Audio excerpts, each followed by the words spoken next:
On s'attaque à un sujet encore plus explosif au Burkina Faso, la terre. C'est souvent là que les vrais conflits commencent, ceux qui pourrissent la vie des citoyens et la stabilité du pays. Le capitaine Ibrahim Traoré dégaine une solution radicale, la digitalisation. Ça a l'air simple, mais ça va faire du bruit. Si vous êtes curieux de voir comment l'administration change, abonnez-vous et cliquez sur la cloche. Décryptage Z, le point de départ pour une analyse complète. Combien de conflits sont nés dans cette question de terre? Il y a des villages qui se sont machetés, des familles se sont divisées à cause de la question des terres. Il faut que l'État prenne ses responsabilités. C'est un problème vieux comme le monde.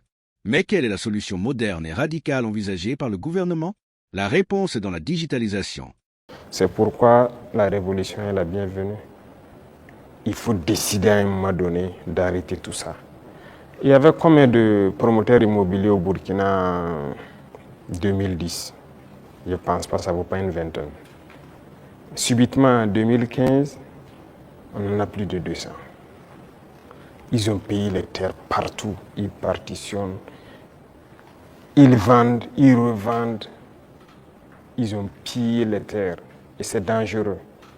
Actuellement, nous avons une application CICAD qu'on vient de lancer. On est en train de réenregistrer. Mais ce qui se passe est terrible.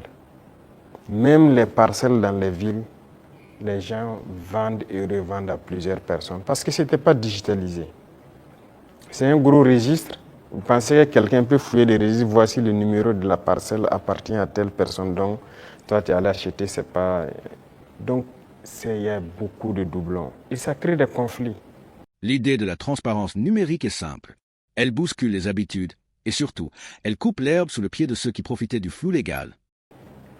Et pendant que ces politiciens-là faisaient ça, ils sont là dans des conférences, des trucs, que cohésion sociale. Vous ne pouvez pas faire de cohésion sociale en divisant les gens sur la terre. Voilà pourquoi on a décidé de prendre nos responsabilités, d'arrêter ce massacre-là. Et voilà, la terre appartient à l'État. Et désormais, on fera tout pour équilibrer au maximum la situation et que les gens ne se sentent pas lésés. Pour la chefferie coutumière, c'est pareil. Cette loi est là il y a longtemps. Hein. Il y a très longtemps, selon ce qu'on m'a dit, mais personne ne veut. Mais nous avons décidé de mettre la main à la pâte, de regarder, parce que la chefferie coutumière, pour moi, ils doivent être respectés. Ils doivent être écoutés. Ils doivent être ceux-là qui travaillent pour la cohésion sociale. Quand ils parlent, quand il y a un conflit, il y a une situation conflictuelle, ils doivent parler, pouvoir rassembler et que leur voix doit porter. Donc il y a un certain nombre de privilèges, si je peux dire, qu'on a mis autour, des symboles de la nation qu'on a mis autour pour que les gens les respectent. Qu'on le veuille ou pas, on les respecte et qu'eux-mêmes, ils imposent le respect.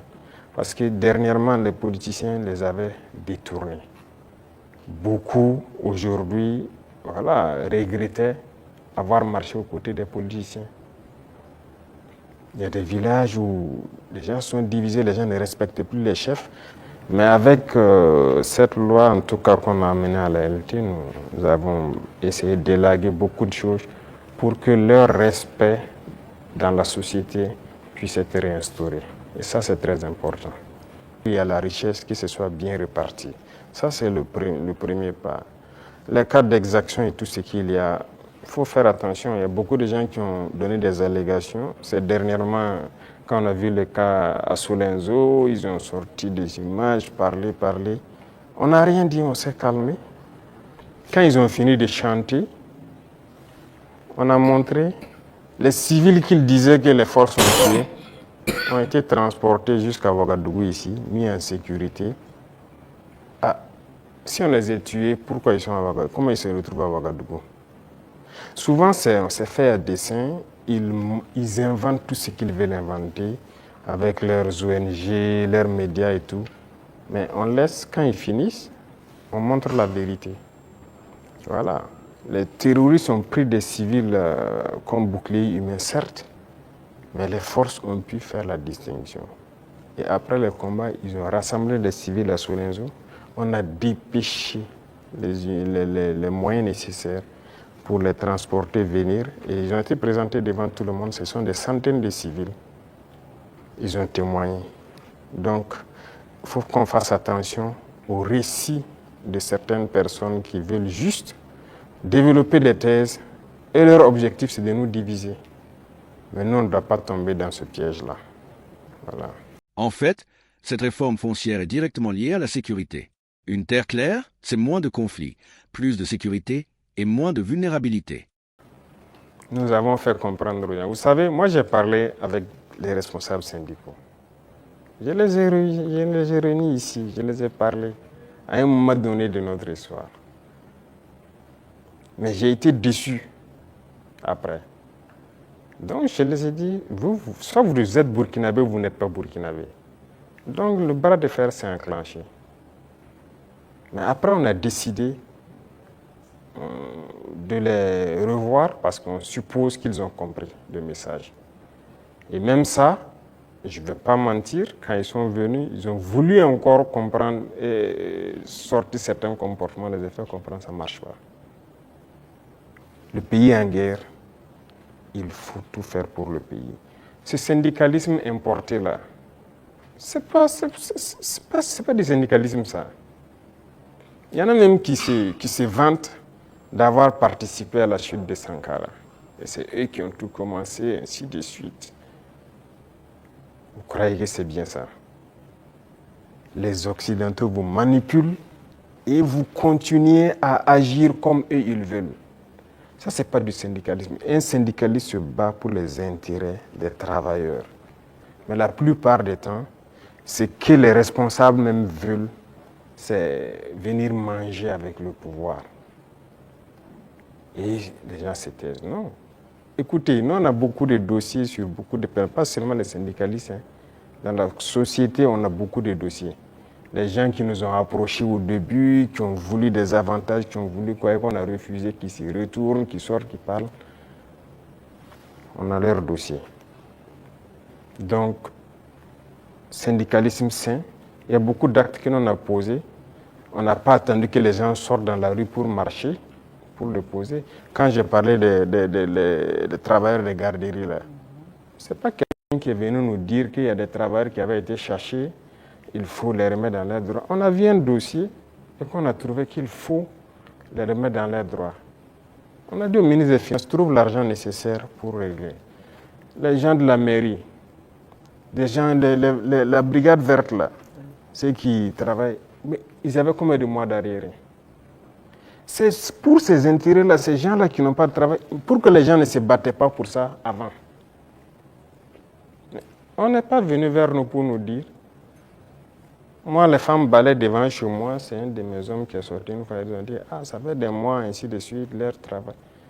Je me suis renseigné, on m'a dit, c'est vrai. J'ai dit de les payer. Il faut rattraper tout ce qu'elles ont raté. Il y en a qui avaient des dizaines de mois d'arriérés et de salaire. On a sorti le dossier et on a décidé de rattraper tout ça. Donc, il faut qu'on fasse du syndicalisme sain. S'il y a un problème, qu'on nous approche et qu'on nous explique. Si on peut résoudre, on vous dira on peut le faire. Si on ne peut pas, on vous dit bon, pour l'instant on ne peut pas, mais on pourra le faire dans tant de temps. Mais il y a un problème, on rassemble les médias, on parle comme on veut. Ah, j'espère qu'ils trouveront la solution avec vous. Sinon, si après ça, vous ne venez plus vers nous. Moi, je veux qu'on travaille en africain. Quand il y a un problème dans la maison, on s'assoit, on parle. Et nous, on se doit d'être véridique. Ce qu'on peut faire, on doit dire clairement, on peut faire ça. Ce qu'on ne peut pas faire, on vous dira aussi on ne peut pas. Maintenant, si vous ne voulez pas... Le message est clair. La digitalisation n'est pas juste une question de modernité. C'est une arme de stabilité. En apportant de la transparence et des titres clairs, le gouvernement burkinabé espère couper la racine des conflits fonciers qui minent la cohésion locale. C'est une démarche complexe car elle touche aux traditions et aux intérêts bien établis. Que pensez-vous de l'approche numérique face à un problème aussi ancien? Laissez un commentaire et surtout, partagez cette vidéo si l'analyse vous a éclairé. À très vite.